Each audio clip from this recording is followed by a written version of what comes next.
So I had the pleasure of rewatching Terrence Crawford versus Israel Madrimov. That fight took place last August.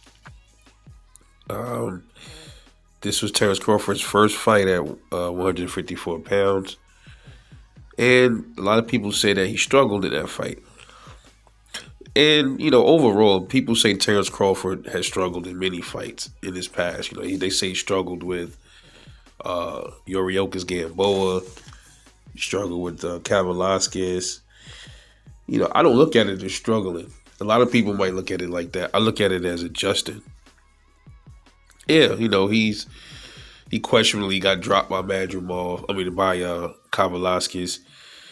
But he ultimately came out on top because of his adjustments. Okay, against Gamboa and against Kavalaskis.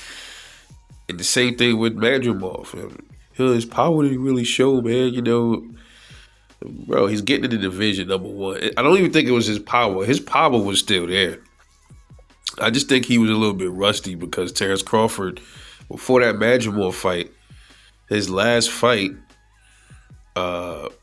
was Errol Spence Jr. That was his last fight. That was what, July 2023? All right, and he's fighting Madrimov. That's a year. That's a little over a year since he's been back in the ring. So yeah, I know Bud is a he's a gym rat and stuff like that, but he still had a little bit of rust. He had to shake it off with Madrimov, and I still thought he did good regardless. Yeah, Madrimov was posing some issues with his herky-jerky movement and a lot of other things he was doing. But if you watch the fight, he was giving Madrimov fits, bro. Madrimov was feeling them punches, bro. He was feeling those shots, especially those body shots. You can't tell me he wasn't feeling them because I saw it. He just had a good poker face. He was showing it. He was trying to grab and hold on to Terrence Crawford with a lot of those breadbasket shots. You just go back and look at it. Ultimately, the end of the fight tells all. Look at Madrimov's face. Look at his face. Look at Terrence Crawford's face. Did you see his face? Did you see Madrimov's eye? So Crawford was getting to him, man. He was breaking him down. He just had to, he had to adjust to the weight and the caliber of fighter. Now, Terrence Crawford moving up from 140 to 147, his first fight was Jeff Horn. Jeff Horn is not nearly as skilled as Israel Madrimov is. So it looked like, Bud made that look easy.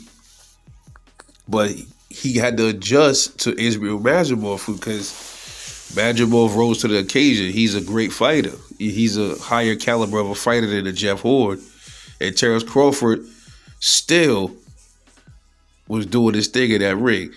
Madrimov was younger than him, and he was fresher. And he's already been at that weight class. And Terrence Crawford still beat him. And Crawford was off for a while, a whole year and 1 month, man. He still whooped him. So it was almost a year. It was about a year. It was a year, but it was a little over a couple of days after that. So a year and a month would have been August, like the end of August. So he fought Madrimov early August, start of August.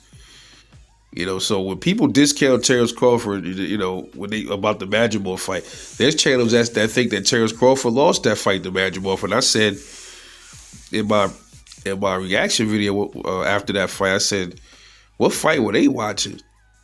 Because Bud clearly won that fight. Clearly.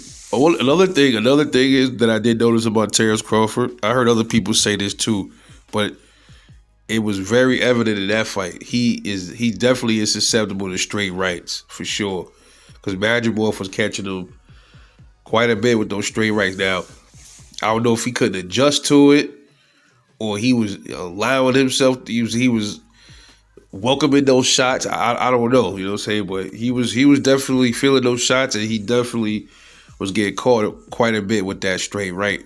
So Canelo, he tends to throw those at times too. So that's something I think that Bo Mack and them gonna have to be ready for, prepared for, and try to adjust to that. Well, overall, he whooped Madrimov's ass, dude. Madrimov was game. He did his thing, landed some leather, but Terrence Crawford was on his way to a stoppage. I think if he would have been less rusty, he probably would have got the stoppage. But he put on a good show, threw leather, never backed up hardly from Madrimov, only to give himself some work room. But he was right there and the whole time. And it was almost like Bud was there. And there was times when he was still dodging. He was still weaving a lot of the punches from Madrimov. You know, it was crazy, man. And this is supposed to be an old Terrence Crawford. Everybody talking about slow down. Yeah, he's gonna be a little slower, a little older when he fights Canelo, obviously, but that dude different, man. I'm telling y'all go find that out. But just my take, man. I think he did good against Madrimov. The channel somebody lost is absolute nonsense, but it is what it is, man. Let me know what y'all think. It's your boy Rebel Life Boxing. I'll catch y'all in the next one. And I'm off this.